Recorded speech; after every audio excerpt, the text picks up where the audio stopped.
appreciate y'all for rocking with me. Before 104, man. We've been in this race for a while. Let your prayers for me just be restored. I'm for the fight. Restore for me.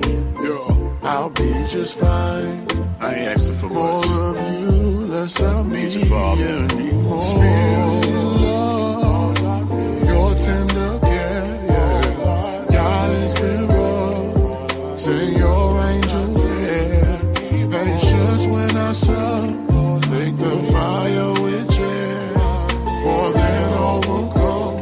I believe what I read. Just like when the Messiah fled to the wilderness. This right here, this that obedience. This that environment, they ain't see me. I shall not bear a grudge if you can make me. Impression make it man, but gotta make the ends. This that kid a quick temper trying to make it in. Though the meek gon' get the hurt, the wicked running for the time. Got the faith, now watch what happen when your time is. So rock 11-10, mind your business. Don't need you chiming in. Unless it's present up,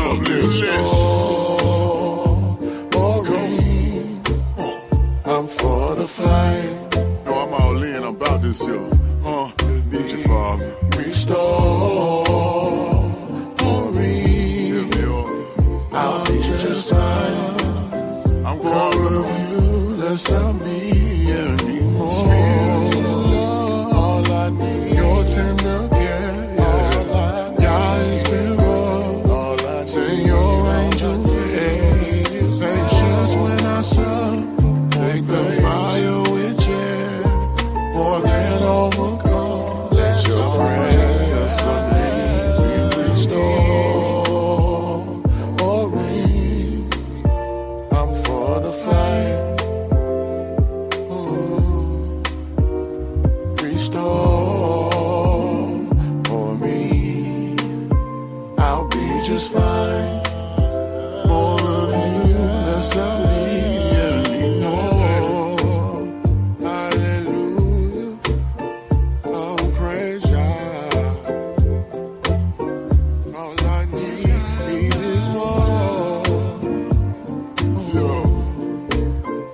Welcome the spirit in here. Kalabaya. Hallelujah.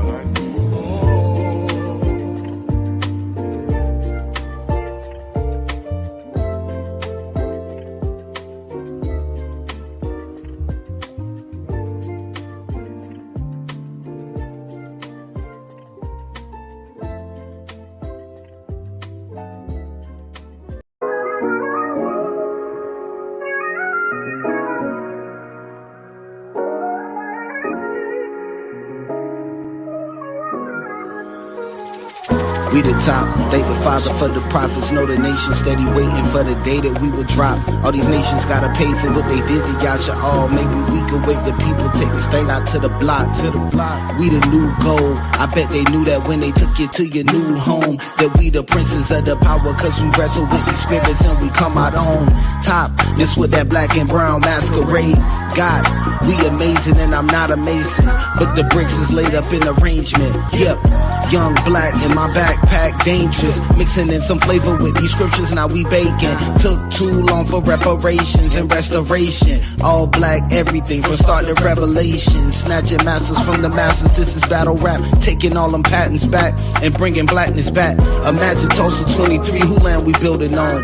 Why you plotting, keep the milk at home? Why you bopping, keep your slippers on? That's how we do on my side. Keep it in the family and you know we keep it in the tribe. Yahweh on my side, we a bunch of young kings trying to let the spirit guide. Keep it in the tribe. Yahweh on my side, we a bunch of young kings trying to let the spirit guide. Keep it in the tribe. Yahweh on my side, we a bunch of young kings trying to let the spirit guide. Keep it it in the tribe. Yahweh on my side, we a bunch of young kings tryna let the spirit guide, tryna let the spirit guide. How you waiting on that same man that changed you to raise you? That's like waiting on that coach that never played you to play you. The only thing to do is play you. They used to call a fire truck to spray you. Now they playing music on your radio. Your ops pull up the spray.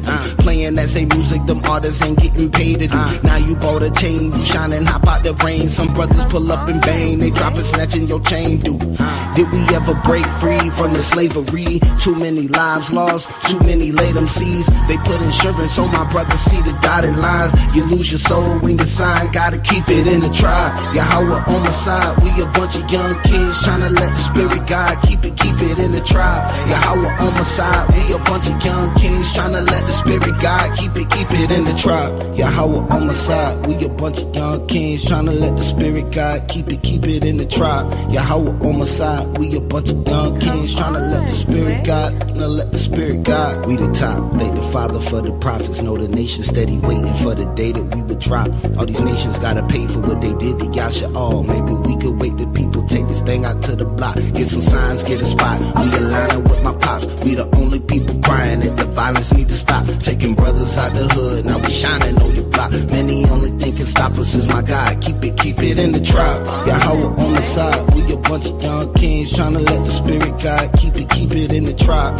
Yahweh on my side, we a bunch of young kings tryna let the spirit guide, let the spirit guide.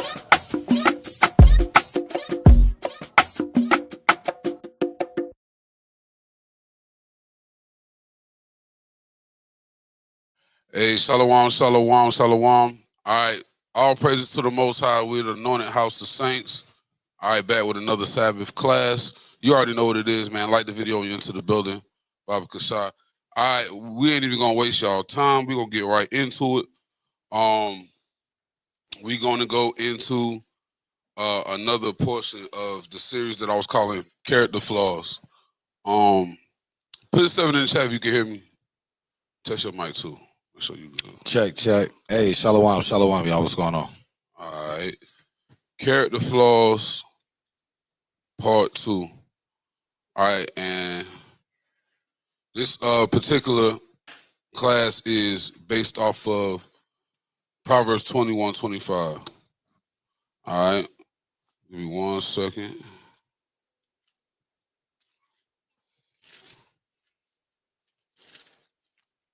All right, so all praise to the Most High. We got a new brother in the building, and all praise to the Lord for that. So, because we might have people new on the YouTube, somebody watch it later. Why did I do this series? It's called Character Flaws. For what? Because we all have them. Everybody has character flaws. Everybody has what I call a hole in their armor. Something about them that they can change. How can I put this? Once again, when you're in the Old Testament, you're looking at the law, you see all the different things that you're supposed to do, and these things are supposed to be, what's the word I'm looking for? When Christ hit the scene, Christ was pretty much teaching you how to live out these principles that the law was supposed to pretty much have you on the path of, if that makes any sense.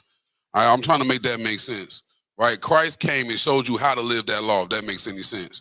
Right? And he used parables, similitudes, storytelling, and just dropping gems like the brother was saying earlier before we started the class in order to get that across.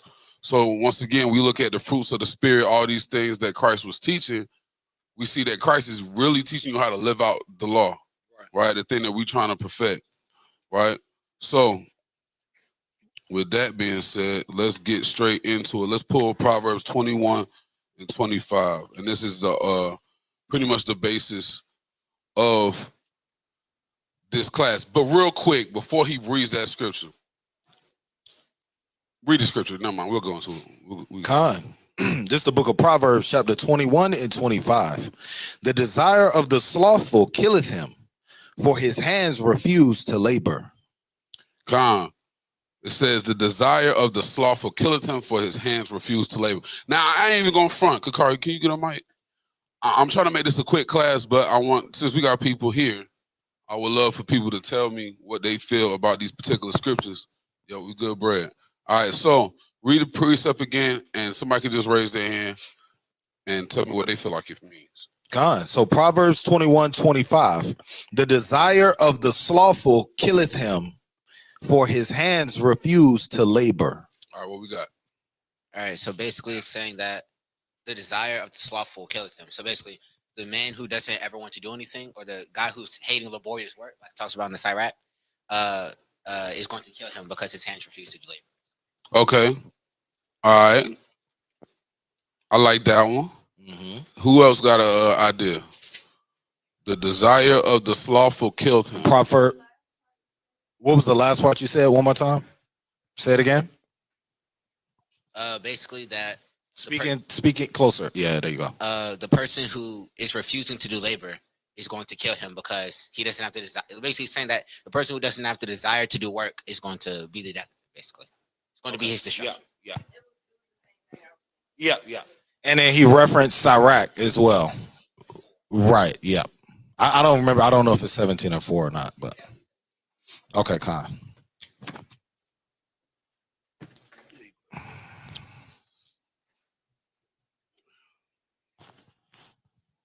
Okay. So she said she was gonna say the same thing. Okay, Con. Yep. You pulling the precept? No. Oh, okay, Con. So I'm trying to get there real quick. All right, so the desire of the slothful killeth him, for his hands refuses to labor. So I'm just gonna say what I thought when I read the scripture. The desire of the slothful killeth him, just because his hands refuse to labor. Just think about every time when you needed something, you knew something was attainable, you could go get it, but you was lazy, low key. You ain't put your hands to the plow. You ain't actually try to go get it, and what is the result? You want something, you don't work to get it. What's the result of that? You just gonna keep wanting, right? And then you got certain people, we all know these people, they want everything. They want everything. The car that passes by that's nice, they want that car. And then you make a left turn, and then you pass another car, they want that one. And then they want that house over there, but they want those people's cars on that lot where that house is at. And then they see them clothes over there. They got those clothes that they wanted, but then they see that sister with them clothes, and now they want those clothes. You know what I'm saying? They don't never stop. They never stop wanting, right? But when you are somebody who wants a lot, you got to do a lot. You can't just want a lot and then that's just that. If you don't have the willpower to put your hand to the plow, you're just going to continue wanting, right? What's up? You got something? Yeah, the precept I was looking for was Sirach 7:15. It says, "Hate not laborious work, neither husbandry, which the Most High hath ordained." Great precept. He said, "Hate not laborious work." Right? Now, let's think about our nation. Let's think about the nation of Israel now, and let's bring that verse into it, and then we're gonna continue on. It says, "The desire of the slothful killeth him, for his hands refuses to labor." Now let's look at the nation of Israel. Let's look at now. I ain't want to get into it. This slow feed don't eat. You daggone right, and that's a fact, right? Now I didn't want to get into this too early into the class, but there's a main character flaw that I wanted to touch on that the Israelite community, in general, when we talk about black people. You know, we got black people that deal with this outside the Israelite community. But I'm talking about the Israelite community in general. We taking this Bible, we're now using it as a mirror to check ourselves now, instead of like how we've been doing, checking Christians all the time, laughing at them, picking on them. We about to check ourselves with it, right? So boom. The nation of Israel, when you look at the Israelites today, right? The ones that Drewski tried to play and be funny on, right? That's, those people, us, right? One of our main character flaws is lack of self-reflection. What do I mean? I personally believe the second we stop blaming Esau for everything, we gonna start catapulting somewhere else. Because when Esau is and for people who don't know who Esau is, I know you knew, but I know you probably know who Esau is. Esau is a so-called white man, right? The Caucasian, the man who put us on the slave ship, the Edomite nations, right? A lot of us focus on them. So we look at our problems, we see the problem, we see the result of the problem, And then instead of saying, okay, this is what we need to do, we try to blame everything on Esau. And now Esau has become a crutch, but we never do anything, right? So we talk about the 40 acres and a mule. We got a lot of black people buying acres. There's a sister who, her and her fiance just bought 50 acres down the street off McConnell Road. You know what I'm saying? Like, black people are buying land and stuff now, which is good because I think we're starting to wake up a little bit. Yeah. But when you look at the nation as a whole, if all of us continue to blame Esau for everything instead of putting their hand to the plow and actually doing something, where are we going to get to? Are we going to continue wanting, or are we going to have what we look for or what we're desiring? We look at the 40 acres and a mule, back to that point. We got people who continue to complain about we were promised that and we didn't get it. But they don't stop and say, all right, we not getting it. What we about to do so we can go get it? You feel what I'm saying? That's a major character flaw in our community. And it continues to, it makes us have desires that kill us. For example, and I'm going to get back into these precepts, but your average brother on the corner selling drugs is not there just because he wants to. There was a certain thing that he was lacking. He got tired of lacking it, and I found a way that I can go without lacking anymore, so I'm going to do such. I'm going to do so. You see what I'm saying? Until I find something better to do, this is what I'm doing. You see what I'm saying? So, once again, looking at the community, we continue to complain, we continue to point the finger, and don't use this Bible as a mirror, the looking glass, as the Bible calls it. We're going to continue on. It's going to kill us. And we see the brother on the corner, he's killing the people he's selling to, and he's low-key killing himself because the police can't wait to run up on him, right? So let's continue on, all right? So as you can see, the class is about slothfulness.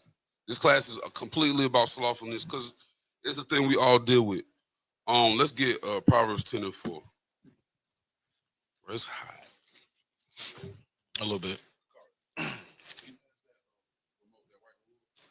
God, this is the book of Proverbs, chapter 10 and verse 4. He becometh poor that dealeth with a slack hand, but the hand of a diligent maketh rich. So we can always listen. One thing that we've been on lately, and if y'all get a little cold, y'all just let me know. It's a little hot up here.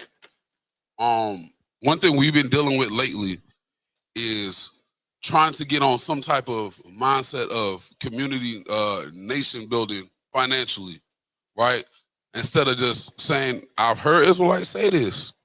I've heard Israelites say, why should I work for all these things in this world or whatever? And this ain't my world. This is our world is the world to come. This is not our rest. So why am I do all that? That don't make no sense. I heard somebody say, why should I get a mortgage when I'm gonna be on the chariot watching it be on fire? So you gonna pay 2 times what you could pay for a mortgage until Yahweh shall return? That's what you gonna do? Like, it doesn't make any sense. Right? Read that one more time. God. It's all right. 10:4, or Proverbs 10:4. Mm-hmm. He becometh poor that dealeth with a slack hand, but the hand of the diligent maketh rich. Right? Bro, Sunday through Friday, I've been getting in the mindset of, well, we're going to get it. Every day, we're going to get it. Because if you take too much of a rest, you'll get comfortable. You have them little small wins where you might got a little change in your pocket. I could chill. I don't got to do nothing tomorrow. You know what I'm saying? Like, yo, we could go to whatever restaurant today. And those little things start to make you poor. That mindset, it starts to make you poor, right? It says, but the hand of the diligent make rich. One thing I have learned, we always talk about this dude, but I have to. I'll be listening to him a lot, so the quotes be in my mind, right? Myron Golden, he always quoting the Bible. He always talks about all work works. We got to find that precept. You know what I'm talking about? Somebody just had it. I just saw it. Somebody.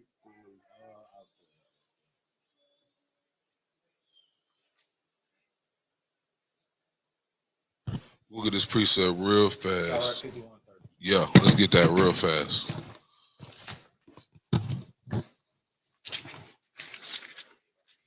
Myron Golden, it's funny because a lot of Christians be having apocryphals on the low. They do. They be having apocryphals when they actually be trying to study. But he always says a quote, and it says, work. He said, all work works, right? Read that precept.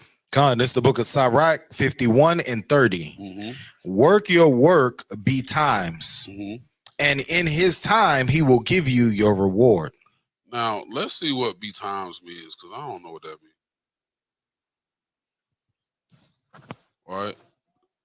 If somebody walk up to you and says be times, you can be like, brother. All right, so I'm just going to share my screen real fast. Yeah, it's in the apocrypha, yep. Con, do y'all need an extra apocrypha? Okay, all praises. Okay, all praises. Share screen. Because we don't know what betimes mean. We don't use this type of language. This is not the language we be using.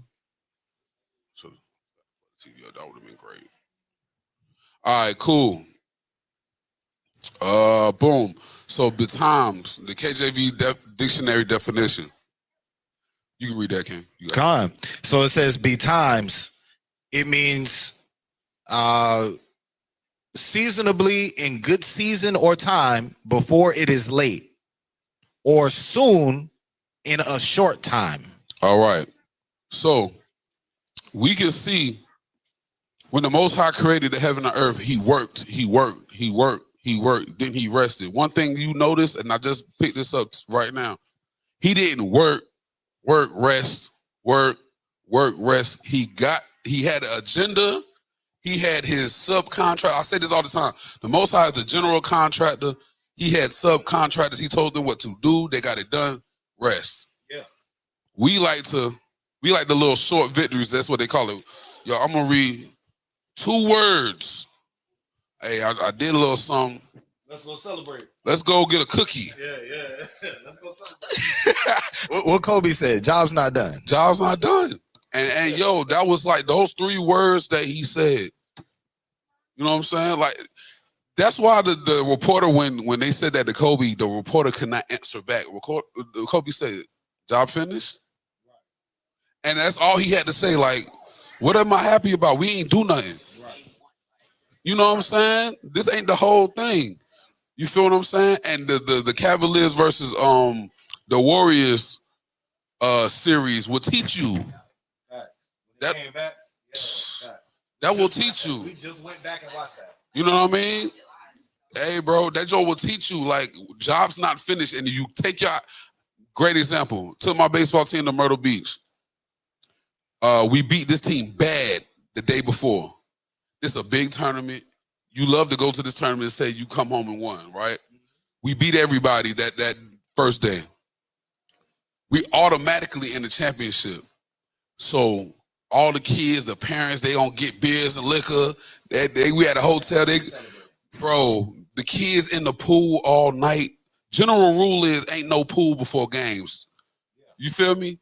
The parents don't got drunk. Kids in the pool all day. The next day, that same team beat us, right? One of the kids like dislocated his knee and hit a double and on 1 foot, and we could not stop him. So you know what that means? When you take what did we talk about the other day on the phone? You take your eye off the prize, bro, it's a wrap. So back to the point. Let's get the precept again. In Sirach, yep. Sirach 51 and 30. Work your work betimes, and in his time he will give you your reward. That be our problem as Israelites, for sure. That's another character flaw. We work our work a little bit, and we be like we did the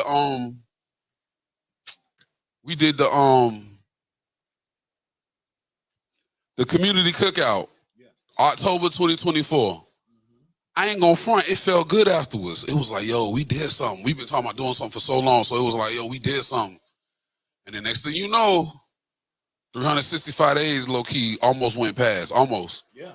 You know what I'm saying? And it was like, and you have to capitalize off the attention that you get when you do things. You have to, you can't just do something and then sit back, because now the motion dies. Right? So, Myron Golden says all work works, meaning he always says this too. If it's not working for you, it's working on you. Meaning if it's not, you're not getting the result you want, you're at least getting a lesson. You're learning what not to do. You're learning how to do something better. You're getting something. You see what I'm saying? But if you don't do anything, your hand is slack, you can expect absolutely nothing, right? So let's move on. Give me the book of Proverbs 24 and 30. God, this is the book of Proverbs, chapter 24 and verse 30. I went by the field of the slothful, and by the vineyard of the man void of understanding.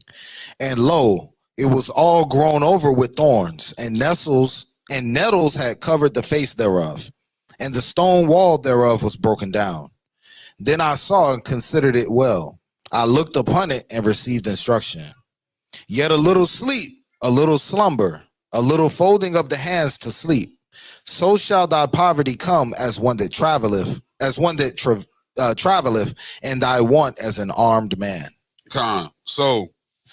So I went by the field of the slothful and by the vineyard of the man void of understanding. That is very important to the next part, right? Because the next part says, and lo, it was all overgrown. So like it was all grown over with thorns and nettles and had covered the face thereof, and the stone wall thereof was broken down. And then he said, then I saw and considered it well, and looked upon it and received instruction. All right. So he went by the field of the slothful and by the vineyard of the man void of understanding. So when you read verse 31, and it talks about how it was grown over with thorns and nettles and covered and had covered the face thereof, and the stone wall thereof was broken down. What is it saying about these people in verse 30? Verse 30, I went by the field of the slothful and by the vineyard of the man void of understanding. And then it tells you what he saw when he went by this place in verse 31. What is a character flaw that we can take from the description of what we're getting out of verse 30 and 31? Anybody? Somebody got to have it. My man. Okay. That's a good word. That's a good word. There's another word I'm looking for too. How does something become low maintenance? You have to do something for that. Ooh, that's a good word. Abandonment. Okay. Say it again. What's the root word of negligence? That's the word I was thinking of. That's the word. You remember we talked about neglect before? Yeah. We talked about neglect before, but neglect can kill something. You know what I'm saying? Neglect comes from laziness, right? And then at the end of the day, whatever you're talking about, overgrown, nettles, and bro, this school, let's use it for example. Let's just say we don't take care of it all. We don't take care of it. We don't do nothing. Like, we just leave here today and come back in like 3 months. That happened because of electrical problem. We went to Passover and we couldn't be in here for like 2-3 months because they had to redo the electrical. Man, I came back in this joint. Ceiling tiles was on the floor. You know what I'm saying? The grass in the front growing through the cracks looking crazy. And low key, that's a representation of whoever is running the spot. You know what I'm saying? So verse 31 is a representation of the neglect, the negligence, you know what I'm saying, the laziness, right, of these people who are slothful and void of understanding. So what's one thing we can take from this? A slothful person is void of understanding. Now, have you ever met any lazy, smart people? Facts. There's a lot of lazy, smart people, bro. So what does it mean that they void of understanding then? If you are slothful, which means you're lazy, and the Bible's saying you're void of understanding, what does that mean if you could be smart and lazy? What does that mean?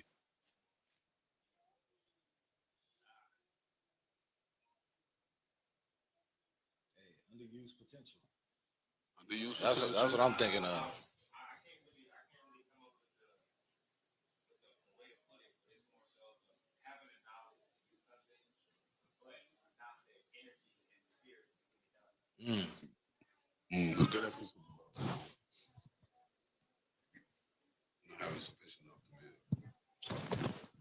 God, I'm about to get a precept that came to mind when you said that. All right, anybody got any idea before I get what I thought it was? Right? So I asked, have you ever met a smart, lazy person? We all say, yeah. We met a few of them. So if the Bible's saying a lazy person is void of understanding, my question is void of what understanding?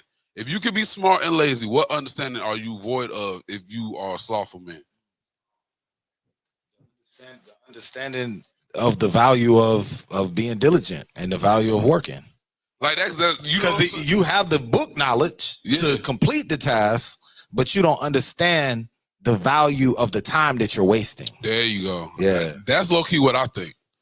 That's low-key what I think. I think the man that's void of understanding might not be somebody who doesn't have book smarts, you know what I'm saying, or common sense. It ain't necessarily that. But to the brother's point, I get this from Myron Golden again. I'm sorry, but it's a great analogy. It's a great question to ask somebody. So I'm gonna try to frame it how he frames it, and y'all can answer the question if you want to. Is what Nadiab said. Using your talents, not using your talents, time, right? So I'm gonna try to frame this question how he frames it. I got you. So,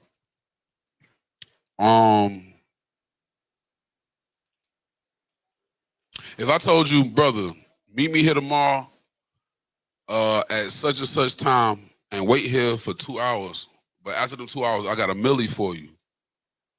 Are you taking that? Come here tomorrow, meet me here, and just wait here for 2 hours. I got $1 million. You taking that? Taking that, right? Great. Who else is taking it? Everybody taking it, right? Yeah, everybody taking it. All right, caveat. Here you go. Caveat to it. You come here tomorrow, we give you the milli after the 2 hours, but we shoot you right after and you die. Do you want the $1 million now? And that was a horrible way he did it. Like he did it so much smoother to make you think. Yeah. But the point is, we understand that time is more valuable than money when you really put it into perspective. Right, exactly. Because you can have the money, and if you know you're gonna be dead tomorrow, I don't want it. I'll just whatever struggles I got, I will keep them for another 24 hours. Yeah, right. Yeah, like wow, yeah, for real. Right. But money is not more important than time. And the man with understanding understands that. He understands time is valuable. To his point, you cannot sit here now. I don't know what bug don't bit me, but now it's like, nah. Now I'm not even wasting too much time talking to you on some business stuff. Yeah. If I see it's going a certain way, no. Like yesterday, doggone people coming up here, lady had me running around like a chicken with my head cut off. I'm so doggone mad. But anyway. And then people want to come complaining. I'm like, listen, talk to the people who was running the establishment. Talk to them. Right. They want to keep complaining. 3 seconds later, y'all have a nice day. Have a nice day. Because I don't have the energy no more to even waste my breath and take the time. Because at the end of the day, you're not going to understand what I'm saying anyway. Yeah. You want what you want. So when you start to understand that time is valuable, you have the understanding to know I need to put my hand to the plow now. When you start thinking about, I can be out of here tomorrow, I can have a stroke or something. People having strokes so young, it don't even make sense now. You feel me? I can have a stroke, I can get in a car accident, I can do. So you think about leaving your kids, and we all young in here. So you think about leaving your kids, like all these years, my kids will have to be without me if I have to go tomorrow.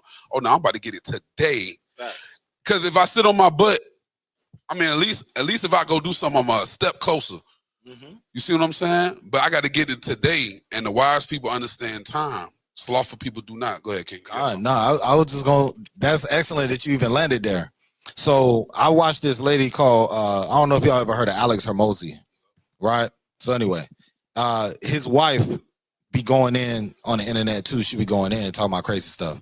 But she said time is currency, right? Which is what the brother just said. Slothfulness. You're taking that currency and you throwing it away, like. What you're doing is you have a limited amount of time. You don't know you have a limited amount of time to do something. Let's say I told you to take out the trash. You don't know when I'm going to get upset and be like, yo, why my trash ain't taken out? You don't know that. You just know I told you to take the trash out. To you, you like, I'll do it in a little bit. I might come down 5 minutes later and be like, yo, why you ain't take the trash out? You see what I'm saying? We play with the Most High like that. We really think that time is forever. We think that we got a bunch of time. Same thing with our health, same thing with our finances, same thing with whatever skill or ability you want to do. So what she was saying is when you procrastinate, you're actually stealing time from yourself and you're saying, I'll do it later. But you already have the health and the resources to do it now, right? You already have, you're not guaranteed to have that health and that resources to do it later. So why put it off till later? You see what I'm saying? Like, it just made so much sense when she said that. So when you procrastinate, you're basically telling yourself, I'm going to do it later. And I'm hoping that I still have the time, the resources, the health to do it. I was about to say. That's crazy. And procrastinating on something low-key, like to later, just a little bit, because we not God, is a form of pride, which what we talked about last night. Exactly. You're saying, like, I know I got till tomorrow. I know I'm going to be able to do it tomorrow. I know I can do this tomorrow. Like, no, you don't, bro. Like, bro, you don't understand how many people you see one day and then they not here no more, bro. Like, you standing right in front of them. The dude who owned the building, for example, he was standing in front of me one day. You know, Judah, pay your rent. You know what I'm saying? Next thing I know, I'm getting a call from his son. He's gone. It's like, what? Yeah. And even though, like, they're another nation, I ain't really, you know what I'm saying? It was crazy. It's crazy how they, boom, out of here. Mm-hmm. You know what I'm saying? So having the thought that you have till tomorrow is a prideful character flaw in itself. Facts. You know what I'm saying? So let's keep going. I got that Luke 14 for you. Please. Con, so he wanted me to pull this precept for y'all. This is Luke chapter 14 and verse 28. Luke chapter 14 and 28.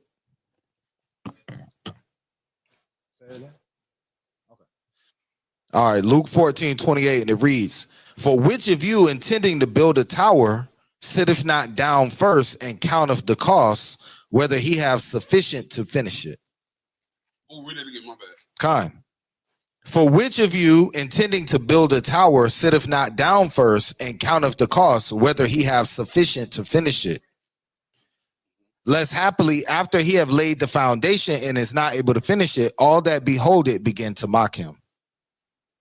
Why did I remember the point? So the brother was saying something and then you was like, yo, give me that precept. I think the reason you was bringing that up was to say that this is a part of the planning process, right? When you sit down to build something, you're going to say, okay, cool. It's going to take me this much time to do it. It's going to take me this many resources to do it. All right, cool. I got enough to do it. I'm going to go ahead and do it. To me, if you procrastinating, if you the type of brother that's like, yo, I'll just do it later, you prolonging your own plans. Like, this is something you sat down and planned to do. And it's like when we go into the whole, brothers want to do something in the community, right? And then you hit them up, you never hear from them again, whatever the case is. It's like, bro, this is something that you said you wanted to do. You know what I mean? It's like, we got to be serious about the stuff we want to do. So if we can't even be serious about the stuff we say we're going to do, how are we going to be serious about the stuff that we need to do that we haven't committed to yet? You see what I'm saying? So it don't even make sense. But yeah, I think that's the reason, the reason why you went into it. And you know, it goes back to a sense of self-esteem too. I'm gonna keep it 100. Black people in particular have the lowest self-esteem as a nation, in my opinion.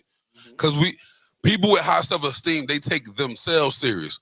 Like, you not gonna play with them and they not gonna play about themselves. Like, whatever plan I got, I'm going to do it. You're not getting in my way. Right. If you try to get in my way, I might get disrespectful with you because this is my life. Right. You know, and they don't play. A lot of people who procrastinate, who want to get the small victory. I'm gonna do 2 seconds of work and then I'm gonna go get a cookie and chill and watch something on Netflix. And then I'm gonna come back to it and pretend like I'm doing something, but I'm really still doing. Those people have, I believe, low self-esteem to an extent. I got ADD. It's either one of the two. Because when you can't convince yourself, like, I'm doing this for me, if you can't be a self-starter for something for you, that's something you have to look at. Yeah. Me, I'll start 5 different businesses. I got like 18 of them. 16 businesses ain't even started yet because that was ideas that I started and then I just stopped. And I started and I just stopped. There was like you said, lack of planning, right? having the knowledge to do something, but not having the mental fortitude to actually put it into play, right? So going back to the precept that we pulled in, is it 10? Nah, let me go back in my notes. 30. Yes, let's go back to Proverbs 24:30, and let's read it from the top. So we read how the man who saw the overgrown field, he saw the stone wall that was broken down. He was around the people, the vineyard of the man void of understanding, and the field of the slothful. All right, that's the point. Let's keep going. God. Verse 31, and lo, it was all grown over with thorns, and nettles had covered the face thereof, and the stone wall thereof was broken down. Then I saw and considered it well. I looked upon it and received instruction. Yet a little sleep, a little slumber, a little folding of the hands to sleep. So shall thy poverty come as one that traveleth, and thy want as an armed man. I'm going to ask y'all a question real quick. It's crazy how these 4 verses will teach you like a whole life lesson on the law. Once again, he went by the field of the slothful and by the vineyard of the man void of understanding. He saw the results of their fruit, right? And then he looked at it, he thought upon it for a second, received instruction, and he came up with verse 33 and 34. Now, we younger men in here, y'all young boys, when y'all see, I'm gonna ask y'all, when y'all see somebody on the corner, like broke, you can tell the hole in their shoe, they foot coming out their shoe, it's terrible situation. What do y'all be thinking about? What goes through y'all mind?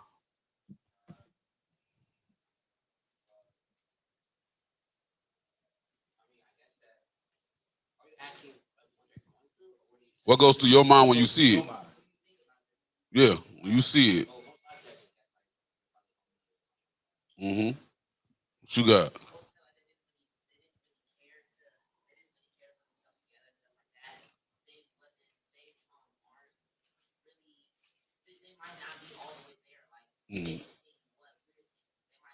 That's very true. That's very true. What y'all think?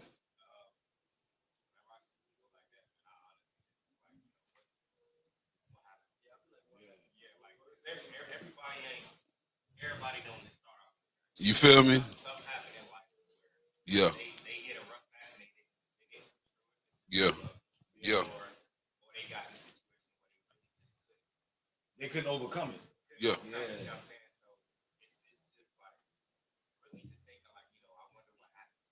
Yeah. What caused it? Yeah. Fact. All right. So boom. That's exactly what I be thinking. Right. So going back to verse 32, it says, then I saw and considered it well and looked upon it and received the instruction. Then he says, yet a little sleep, yet a little slumber, yet a little folding of the hands to sleep, so shall thy poverty come as one that traveleth, and thy want as an armed man. So he looked at the situation, he analyzed it, and he's wondered the same thing. Like, he had to. How did this end up like this? And then he came to a conclusion, right? So, point is, you look at the fruit of what you're seeing, and then you have to analyze what type of person that this is. He saw the fruit, field of the slothful. It's overgrown like this. They ain't cut it. They ain't get no weed eater. They ain't do nothing. Like, just field of the slothful. And then the vineyard of the man void of understanding. He didn't understand how to cultivate the vineyard that he had. So it overgrew. It got nettles, I guess it's thorns and stuff. You know what I'm saying? They got thorns everywhere. You know what I'm saying? It's not kept, right?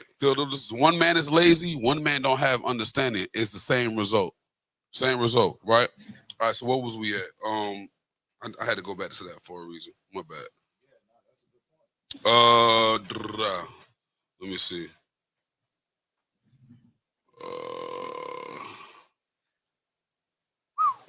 Proverbs 18 and 9. Father Cashapp. God. It's the book of Proverbs, chapter 18 and verse 9. He also that is slothful in his work is brother to him that is a great waster. He that is slothful in his work is brother to him that is a great waster. We got to break that down too. Somebody break that down for me.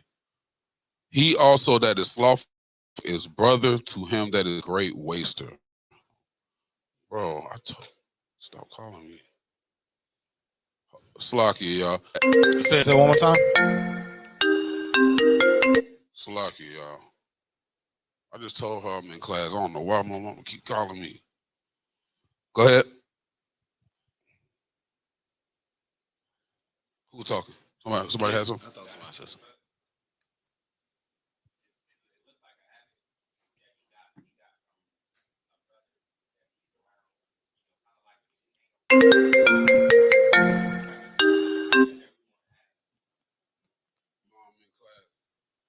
I'm in class. Slacky, I'm in class. You gotta call me back, Malak.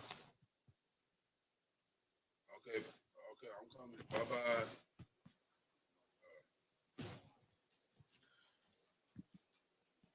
Hey, Slacky, y'all, can y'all hear me on the chat? Give me 1 second. I'm just making sure that my son got my mama phone. He's gonna keep calling me. Keep him calling. Oh my God, bro. Yo, he is ODing. I'm about to be like, yo, mom. This is crazy. Hey, yo, Slacky, y'all. This boy is not playing, bro. How do you turn this off and set it? This on, bro. All right, Con. Yeah, so you were saying it seems like he got that habit from the. Okay, that's one way of looking at it. I think what this verse is saying, it says, he that is slothful in his work is the same as a person who is a great waster. You know what I'm saying? Like you ever heard like sleep is the cousin of death?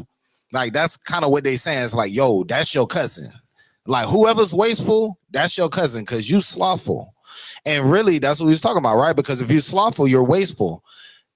Example of that is that goes with the Proverbs thing that you just read in verses 30. When we first moved into our house, we planted a whole bunch of seeds. We spent like 2 hours planting seeds, right? And then the grass was growing. We was the first house on the block with grass growing. So we was out there cutting the grass, everything. I think for a long time, we was the only people with grass. And then something happened. We went to South Carolina, went to my mama's house. Something happened that broke the cycle. And we stopped being outside regularly. And next thing you know, we had weeds. And ever since then, we never got that grass back right. It was something like it was Passover. That's what it was. So we left, right? We left to go to Passover. We came back and we just kind of was out of our cycle of taking care of the grass. Never got it back right. You know what I'm saying? That, just one time breaking the cycle. So it's just going into what you're saying. It's like, or what the brother is saying. This is something that, you know what I'm saying? You're basically being wasteful with what the Most High gave you. So you're a brother to that person who is wasteful, or you're a cousin to that person who is wasteful. I was watching a video earlier this week talking about motivation and basically how to be like productive and stuff. You know what I'm saying? Basically, like you're a car and your motivation is your gas. And so if you have too little gas, then that means you're not going to go anywhere, which is the same as procrastinating. Right. And if you have too much gas or you're just ready to do everything, then you're going to run out of your gas and you're going to be burnt out very quick. Right. So you kind of want to be at that middle. And so he was saying that, like, let's say, like we was talking about the grass just now, how like we're planting the grass and then we go to like Passover and then all the grass is gone. And so what he was saying is that basically you don't always just want to chase like a perfect routine, but you just want to, whenever you fall off, you want to come back. You just want to minimize that time that you fall off so you can come back quicker. Which goes to the Bible talking about how a righteous man falls 8 or falls 7 and comes like 8 or something. Yeah, exactly. Exactly. Yeah. People listen to how much too. That's definitely. I was like, yo, I heard this before. God, hey, listen, hey, Salaki, y'all, man. Yeah, he said I'm gonna answer that phone, bro. This boy don't play. Salaki, y'all. Yeah. All right, where was we at? This boy. Okay, let's read that precept again. Verse 18. I mean, chapter 18, verse 9. God, chapter 18 and verse 9. He also that is slothful in his work is brother to him that is a great waster. Con. So to y'all's point, it said he that is slothful in his work is brother. Why does it say that though? Like, why does it? That's what I want. There's two different people. You got a slothful man, and then you have a wasteful man. Why are they comparing the two? Any idea? Say it again. Why though? If you had to explain it to one of the princesses right there so they can understand it. Why is a slothful man and a wasteful man the same thing? Yeah. They both don't care. One has resources and he's wasting them. One has nothing and doesn't want to get it. And it ends with the same result. It's low-key worse for the one with the resources though, because the slothful man been here. You're about to be here for being slothful. You're about to leave your estate and join him. Hey, bro, when you have that revelation, like, yo, I've been letting things go a little too long, and I'm about to lose stuff, you get into overdrive. You should, at least. You should. All right, let's keep it going. I just wanted to make that correlation real fast. Let's see. I got to get we ain't going to get that because we just talked about it.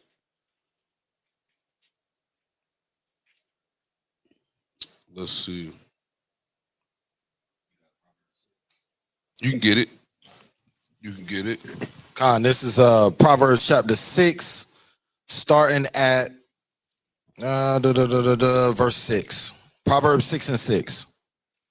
And it says, "Go to the ant, thou sluggard, consider her ways and be wise, which having no guide, overseer, or ruler, provideth her meat in the summer and gathereth her food in the harvest. How long wilt thou sleep, O sluggard? When wilt thou arise out of thy sleep?" And then it says the same thing it said in the other passage. "Yet a little sleep, a little slumber, that's right. A little folding of the hands to sleep. So shall thy poverty come as one that traveleth, and thy want as an armed man." Con. He said, was that Caleb or Kakari? I think the last one that spoke, they both spoke, for sure. Yeah, Con, when you read that precept, it makes you feel crazy because an ant is one of the smallest things you can look at, and they don't stop. Facts. Because they have they have a goal. Once going back to creation, there was a goal. We're going to do this, then we rest. And that's how ants kind of get down. You got something? What's up?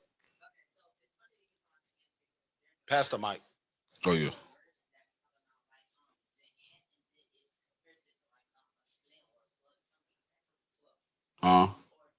That's the verse we read. Okay.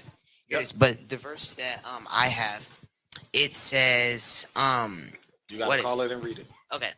It's Proverbs 12:24. It says, "The hand of the diligent shall bear rule, and the slothful shall be under tribute." So I got that one because I was saying that basically you were saying earlier that people want stuff, but people aren't working to get the stuff. So they're just kind of making goals that they're not going to complete. Correct. And then I had one more. It's Proverbs 13:4. It says, "The soul of the sluggard desireth and have nothing, but the soul of the diligent shall be made fat." So it's basically just saying that they are desiring but not working towards it. Yep, for sure. Now we're not promoting these people, please, like, because Israel, y'all don't be wanting to do nothing, and when people be studying, y'all be trying to get on us about it, right? But the thing that the dude who wrote 10x equals 2x, or 10x is easier than 2x. Easier than 2x. Alex Hormozy, Myron Golden again.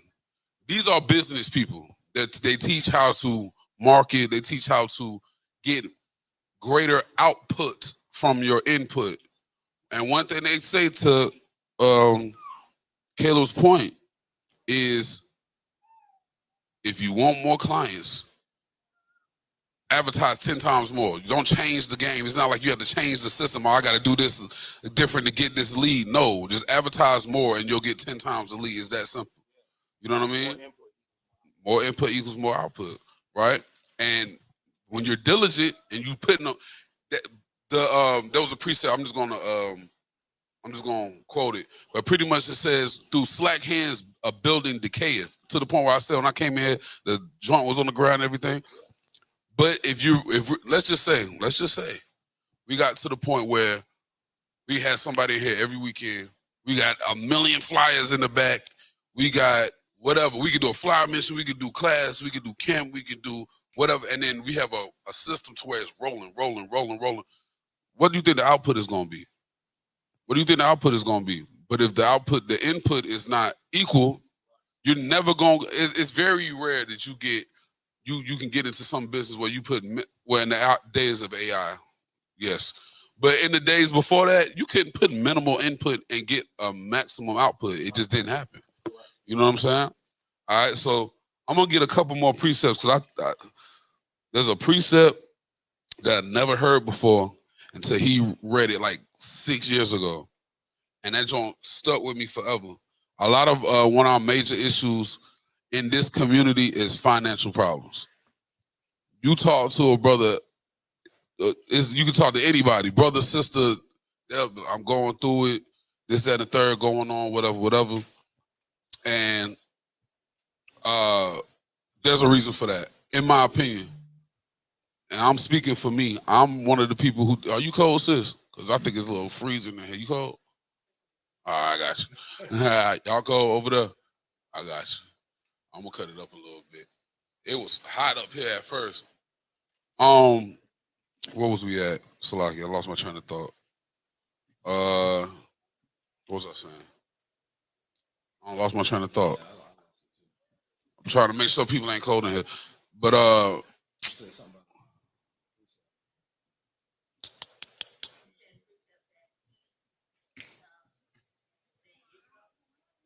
yeah. I have a personal opinion. So this is not AHOS opinion, this is Judah talking. I have a personal opinion about finances and struggle. Because everything can be a case study. Your own life can be a case study. And if you do the same thing over and over and over again, you start to see the results is the same, and then you switch it up and you start to see the results a little different. You can make a case study out of that. So with my life's experience, I see that a lot of our financial problems is due to what this class is about. You can go to work every day on time. You can have a second job too, but you can be slothful in budgeting. You could be slothful in planning, and then the result ends up being struggle. You know what I'm saying? So with that, this is precept bro read some years back, Haggai 2. Haggai 2. Because I'm gonna be 100% real with you, bro. Ain't nobody rich in here. Not at all. You know what I'm saying? But one thing, everybody going through their struggles. One thing I can't stand in this community is the financial hardships that we be having. And this goes back to blaming Esau for everything. And it's funny because we want to blame Esau for everything, even in this time when they just showed you that they the devil. They cut your food stamps off, and you gotta take care of your children. Just out of nowhere, boom, they gone. You know what I'm saying? Mm-hmm. And while everybody's complaining, I ain't hear a lot, like none of these people that's complaining say, you know what, this is our chance for us to figure it out, so we don't need that no more. I ain't hear nobody say that. Right. They just want to talk about how they so wrong. It don't even make sense. Go ahead, King.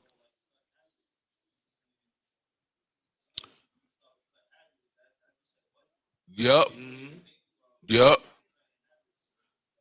Because while we getting that government assistance, we still got our vices too. Straight up. And then we don't think when the government assistance get cut off, well, I can counteract that with cutting the vices off. Right. Like whatever it may be, your vice could be going out to eat every 3 seconds. I'm gonna have to do that every 10 seconds now. I can't do it every 3. I gotta change something up. We be thinking about the luxury being cut off and how it's about to feel not having the luxury. Not understanding that the Lord is working, bro. Everybody. Now, when the last time that happened? It's been at least 2 years since I heard that noise. That's crazy. It was the summit, bro. That's crazy. Yeah, the summit did it every 3 seconds. Dang, bro, that threw me off. What's the last thing you said, King? Yeah, we was talking about the change of habits. Yeah. We were so worried about the luxury being gone, and we don't understand. Everybody who's complaining about food stamps is not understanding what the Lord is doing. Right. The Lord put it in the mind of these people. I'm about to hurt these people. They about to starve. Not understanding the Lord is now giving us the opportunity to use the side of our brain we ain't been using. Right. Because it's been pacified by the luxuries. That's crazy. By the luxuries of government assistance. Yeah, facts. Now you forced to figure it out. And when you figure it out and they try to say, oh, no, we give it back. No, we don't got it now. We don't need y'all no more. That's what we needed. Yes. Yeah. Yep. That's a fact. Now you ain't got no choice. That's a fact. Yeah. Make it happen. Straight up. That's a fact. That's the bad thing about being slothful. That's the bad thing about being slothful. Right? Because you waiting, you thinking it's just gonna keep being good. And then one day, like I said, suddenly it cometh like a robber or it cometh like a thief, right? So you're gonna be just caught off guard when in reality you had all this time to prepare up front. Right, saving up, understanding. Because if we yeah, like Joseph, because if we really believe that the wilderness is gonna happen, right, we need to be having our own systems in place anyway. So that means that this should be a warning sign or a signal to all Israel that we need to be preparing right now. Come on.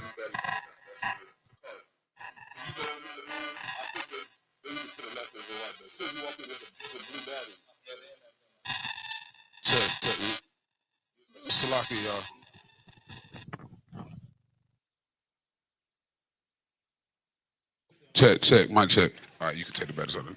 4, please. Khan, man. And bro, people don't understand the mind of God, man. People don't understand the mind of God. The same God. See, there's people who believe in the Bible complaining about this food stamp thing. There are people who believe in the Bible, Thawada. I'm trying to tell you. And you know what's funny about this? Now, they believe they so upset about food stamps that Esau got the mind to cut it off, right? They believe in the Bible, but they don't understand it's the same God who said, all right, Pharaoh's finally let my people go. But you know what? Forget that. Now I'm gonna harden his heart real quick just so I can kill him. This is the same person. This is the same God. And who's our Pharaoh today? Who's our slave master today? Who's the person doing everything to us today or has done to us that Pharaoh did, right? You know what I'm saying? So the Lord, like, he will put it in your mind like, hey, you want to do this? I'm going to have you do this. You know what I'm saying? So while he put it in the mind of Esau to cut the food stamps off to kill us, and Esau think he has now won a battle, he just realized he don't even understand, and our people don't even understand. That was the blueprint. That was like the nuclear bomb to win the war. If we do it right. If we do it right. All right. And then we're going to get that precept after you get those batteries out. All right. Calm. All right. Nadia threw up Sirach 25:1. It says, in these 3 things I was beautified. I stood up both before the Most High and men, and the unity of brothers, the love of neighbors, and a man and a wife that agreed together. Con, right? That's unifying. That's that unifying we were talking about. But here, okay, boom. We were talking about hole in the armor, right? We were talking about hole in our armor. We are taught that we are the army of God, correct? Con. Now here is where responsibility, personal responsibility for the group comes into play, right? In sports, we would do a thing called the Indian run. Nobody likes it. You know what I'm saying? You ever did the Indian run? All right, see, that's when the kids hate you when you make them do that. That's the exercise where you have them start in a single file line and run the perimeter of whatever they're running. But they're in a single file line, and the man in the back has to get to the front. Oh, yeah, and then the man who's now in the back, and they have to, before they get back to the starting point, you had to be back in order. You had to go through the cycle. Yeah. Now, a lot of kids don't understand the whole point of it. Yeah, it's an exercise and you hate it because you jogging and you got to sprint and then you got to keep jogging, and you have to be responsible for your place in line. That is true. But they're not understanding that it's a teamwork thing. Exercise, yeah. You are responsible for your pace. You have to keep your pace or you're going to mess up the line. Yep. Number 2, you can't run too fast because you might have somebody in your group who cannot keep up. Right. You feel me? You can't run too slow because the people who jog naturally, naturally they can't. You know what I'm saying? Yeah. And you can't not be finished with the cycle before you get back to the starting point. So what ends up having to happen? Everybody has to now work together and hold their own weight. If not, it's not gonna work, right? All right. So boom. Let me ask y'all something. How do we correlate this with the Israelite community? Now, we talking about finances right now. That's what we've been talking about the last 10 minutes. Mm-hmm. We go through a lot of financial struggle in the community. We don't know how to make money, keep the money, invest the money, whatever it may be. We don't know how to do it, and we end up being in financial struggle. But let's just say we had to separate from this society today. We had to separate from this society, and we had the man from Proverbs. What was it? We had a man from Proverbs 24 and 30 come by. And he see our condition that we're in right now, right? And he saw it, and he considered it, and he looked upon it, and then he got instruction about this vineyard and this field, our people. He saw it, he saw the problems, he got the instruction, right? What if he gave us the blueprint, like, all right, boom. There you go. This is what you got to do. In order for your nation to work, this is how all of y'all got to rock, right? If we got that blueprint and everybody within the structure of the Israelite family had to operate in a certain way, let's just say all the adults, right? And if somebody was slack concerning the weight that they pull in this machine that we running, what ends up happening? It won't work. Something is going to fall apart. Yeah. Something's going to happen. I tell this story all the time, bro. My first gun I ever had, bro, I was cleaning it. I'm young, bro. I'm on the bathroom floor cleaning my gun. You know what I'm saying? Took it apart, and a spring that was the space between my fingers popped out. The whole gun wouldn't go together no more. The entire thing, it would not go together. Like, you would think, like, I could still put the stuff back together without that spring. It might just not work. The gun would not go together without it. You see what I'm saying? So if we take the responsibility, and I'm going to need that. When we take the responsibility as a people to, like, yo, I'm going to hold my weight. You feel what I'm saying? I'm going to do what I'm supposed to do. Then the output starts to equal the input. And it might surpass the input because, in the Most High, we start blessing stuff, it's a wrap. But hey, that's a fact. You say what you got to say, and then to that financial point, because I forgot about that. Yeah, no, I was gonna say that when we go to work, you got a manager who's watching all of your input. Yep. He's saying, "Yo, you put in 5% less than you supposed to. You put in 8% less. You put in 10% less. Yo, we gotta have a conversation." You know what I'm saying? They looking at charts. They looking at graphs and diagrams. Output efficiency this month is at 85%. The goal is 90. So we got to tighten that up. Like, they got people watching that. And I think a part of the problem is in the Israelite community, we don't have nobody watching that. So like when brothers fall off and you just don't see them for 2-3 weeks, ain't nobody there to say nothing. You know what I mean? When a brother got talents and abilities that he harboring for himself, but he not bringing it to the community, it's nobody with authority to say that. Nobody can say, yo, man, why you ain't bringing that talent? Why you not helping your people with that talent? People just selfish with their talents. You know what I mean? So it's like, we don't have a manager that oversees all of it to make sure it's happening. So I think that's a part of the thing that cripples us. What you got? Use the mic, if you don't mind. We need to pass it. We normally pass it around. Go ahead. I was gonna say, I think a little bit like if you are like hoarding your talents and gifts and stuff like that, like the Most High can maybe lessen the ability for you to be able to have that fire in you. Yeah. Like it'll dwindle away because you're not using it for, his good or his resources to be able to help out the community, whatever. So it's just like, right, I'm gonna take that from you. So that's a good point. And the thing is, he gave you that skill, that talent, ability, so you could build the kingdom anyway. Right. You know what I mean? Right. But I also think that dang, I forgot.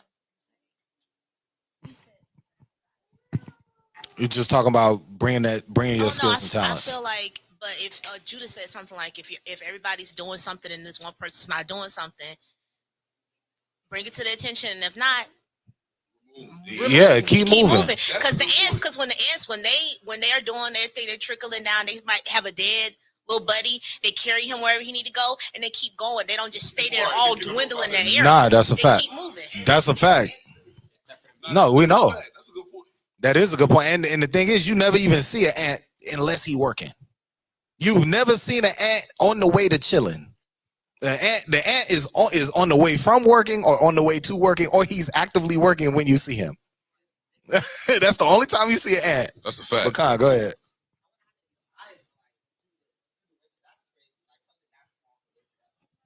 Facts. I got something on it. Also, It's funny, real quick. You say you wonder how they could be alive. I'm gonna be real with you. You know how many old dudes when you see them and they pass retirement age, but they keep going. They be like, "Yo, this work can keep me alive." I be feeling like that. Like that might be it. Like, cause when your purpose is to work, and that might be an ant's purpose. Let's just think about an obese ant just sitting there.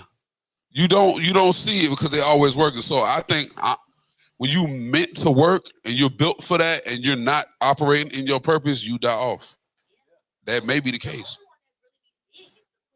Is the queen? They choose another one. Yep. Go ahead, King. I was about to say probably another reason why you always see ants working is because they don't have YouTube and phones Right, that just always working.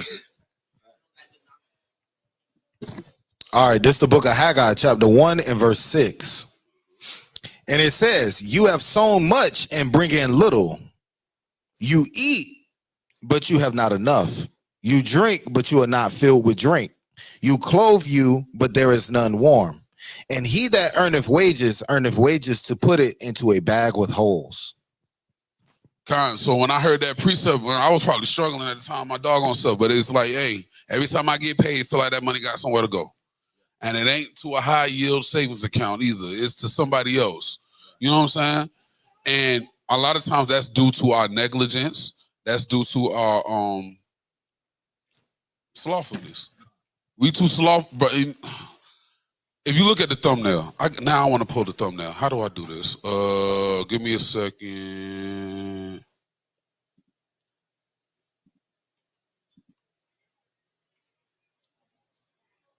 All right, look at this thumbnail.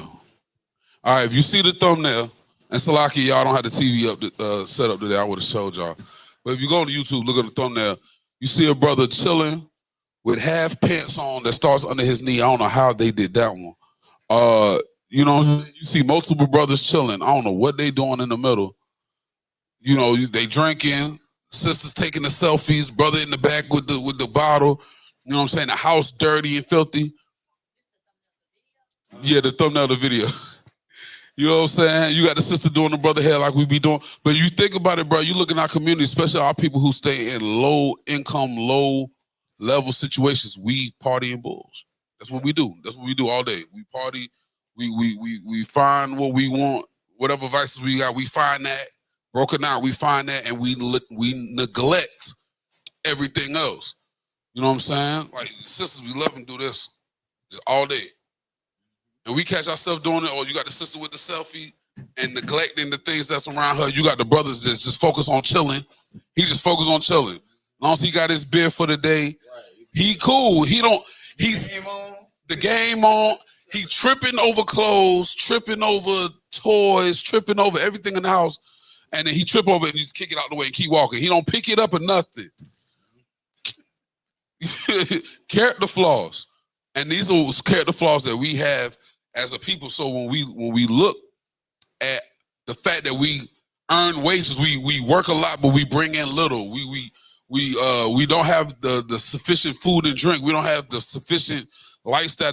If we look at our input, we see why our output is the way it is.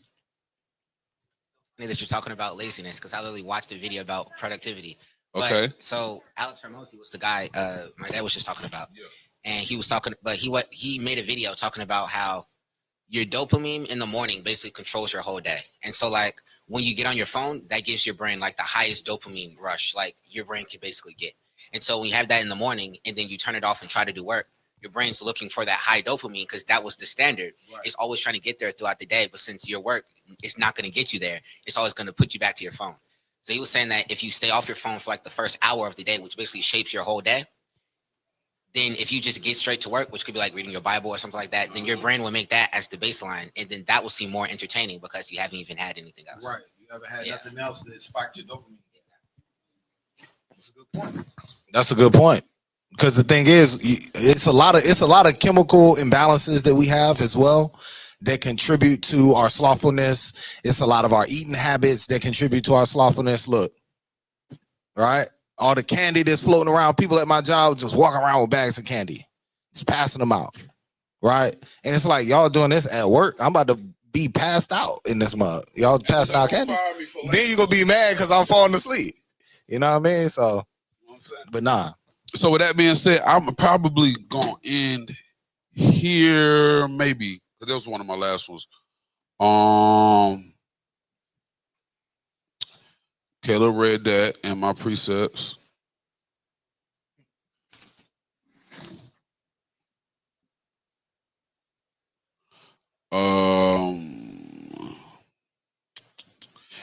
Let me, what you got? Part of social conditioning, con. Yeah, you know, I'm gonna read this precept not because it makes sense, but we're gonna make it make sense. Let's get James 1:22. This is gonna be our last precept. We have to understand that the Most High is a doer. He is a person who expects a output out of no. Now I gotta read this. Salakia, Matthew 25. Give me that parable. Yeah, let me get that. The Most High expects a output out of everything. He expects an output out of everybody in this room. Everybody. You got something? Matthew 25 and verse 11. Talents. Maybe it's 14. 14. It's 14. Matthew 25 and 14. All right.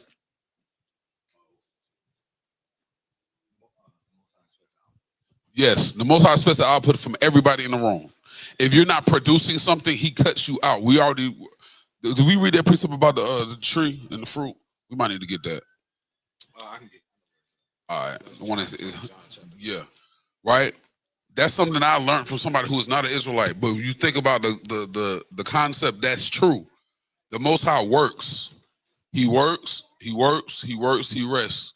He expects an output from that work, though. What did he say about his word? It never comes back to him void. It always accomplishes the thing that he sent it. Where if we are the children of God, the things that we are supposed to be doing or we're trying to do for ourselves, it shouldn't come with no output, no result. If it comes with no result, the input was wrong. You see what I'm saying? And then the dream could be cut off. The agenda could be... I'm a firm believer. If you don't do what the Lord gives to you, somebody else is going to have it. And you will see it. You'll see it. He ain't going to take it from you and then just, he'll take it from you and then let somebody else have it and then you see it grow. That's some sickening stuff. That's sickening. Yeah. But it's a lesson. You know what I'm saying? So let's get that precept real fast. Con, this is the book of Matthew, chapter 7 and verse 19 to go with that. Yes. No, that's not it. That's definitely not it. Hold tight. Every tree. Oh, that is it. All right, Matthew chapter 7 and verse 19. Salakia. Every tree that bringeth forth not good fruit is hewn down and cast into the fire. You got something before that? Yeah. It's a good tree cannot bring forth evil fruit, neither can a corrupt tree bring forth good fruit. Every tree that bringeth forth not good fruit is hewn down and cast into the fire. Okay, you start at verse 17. Verse 17. Even so, every good tree bringeth forth good fruit, but a corrupt tree bringeth forth evil fruit. Okay, keep going. A good tree cannot bring forth evil fruit, neither can a corrupt tree bring forth good fruit. Mm-hmm. Every tree that bringeth forth not good fruit is hewn down and cast into the fire. So that shows you that every input is going to have an output. It's not going to be an input without an output. Your output could just be trash. You feel what I'm saying? And the Lord is saying if your output is garbage, We just gonna hew you down or cut you down. Because in the plant world, y'all can tell me if I'm wrong. But in the plant world, if I'm not mistaken, if a rotten fruit is touching another rotten fruit, that will make the fruit that was good start to rot, correct? So what's the point of the Most High hewing down or cutting down a tree? So you don't affect the other ones. You don't affect everybody else, to your point. That's why that was a good point. I wasn't even thinking about it. The fix of people not holding their weight is cutting them off, cutting them down. You know what I'm saying? You up here not doing what you're supposed to do, you're just going to have to leave. The great part about it is, hey, all fruit has seeds. Mm-hmm. Some of them may drop. You might be able to come back and try again. But you know what I'm saying? And, hey, in life, you might have to be like that sometimes. We teach our kids that in sports. Off the rip, you're not producing, you don't play. And they be crying at 9 years old and 10 years old and this, that, and the third. But when they get to the league and have to be Shador Sanders, then they can sit there and smile and understand and in the face of BS that we all have seen, right? So let's get that Matthew 25. I'm going to end actually there. That's what I'm going to end. God, this is the book of Matthew 25 and verse 14. Uh-huh. For the kingdom of heaven is as a man traveling into a far country, who called his own servants and delivered unto them his goods. And unto one he gave 5 talents, to another 2, to another 1, to every man according to his several ability, and straightway took his journey. Then he that had received the 5 talents went and traded with the same, and made them other 5 talents. And likewise he that received 2, he also gained other 2. But he that had received 1 went and digged in the earth and hid his Lord's money. After a long time, the Lord of those servants cometh and reckoneth with them. And so he had received 5 talents, came and bought the other 5 talents, saying, Lord, thou deliverest unto me 5. Behold, I have gained besides them 5 additional talents. His Lord said unto him, well done, thou good and faithful. Thou hast been faithful over Salakia. Thou hast been faithful over a few things. I will make thee ruler over many things. Enter thou into the joy of the Lord. He also that had received 2 talents came and said, Lord, thou deliverest unto me 2 talents. Behold, I have gained 2 other talents besides them. His Lord said unto him, well done, good and faithful servant. Thou hast been faithful over a few things. I will make thee ruler over many things. Enter thou into the joy of the Lord. Then when he that received 1 talent came and said, Lord, I knew that thee art a hard man, reaping where thou hast not sown and gathering where thou hast not strawed. And I was afraid and went and hid thy talent in the earth. Lo, there that thou hast is thine. His Lord answered and said unto him, thou wicked and slothful servant, thou knowest that I reap where I sowed not and gather where I have not strawed. Thou oughtest therefore to have put my money to the exchangers, and then at my coming I should have received mine own with usury or with interest. Take therefore the talent from him and give it unto them that has 10 talents. For unto everyone that shall be given, Salakia, for unto everyone that hath shall be given, and he shall have abundance. But from him that have not shall be taken away even that which he has. Con. So what's the point? What's the point that I'm making? Salaki. The Most High once again demands output. If you're not putting forth any input and you don't get any output, he's going to cut you off, right? So point is, the character flaw that we have, or some of us have, you know, some people have certain character flaws, some people don't. The character flaw that we are speaking about today, which is procrastination, is a direct contradiction to the energy that the Most High put in all of us when he created us. You know what I'm saying? So I need all of our people to think, if you're struggling, you're going through it financially, all these different things, you need to start, instead of complaining about everything going on around you, start looking at your input.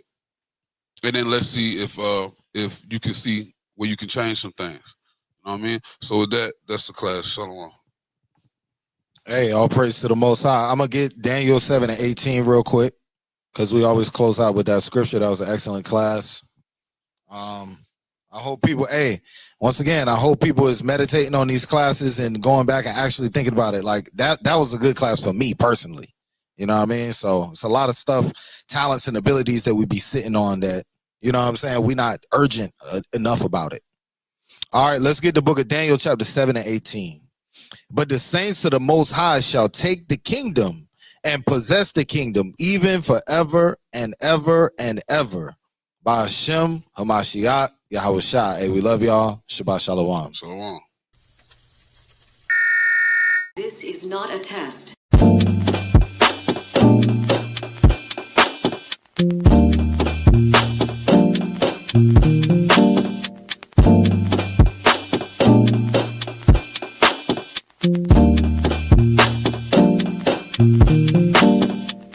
Black skin, black sauce, black Jesus, black music, black skin, black sauce, black Jesus, black music, black skin, black sauce, black Jesus, black music, black skin, black sauce, black Jesus, black music, black music, black music.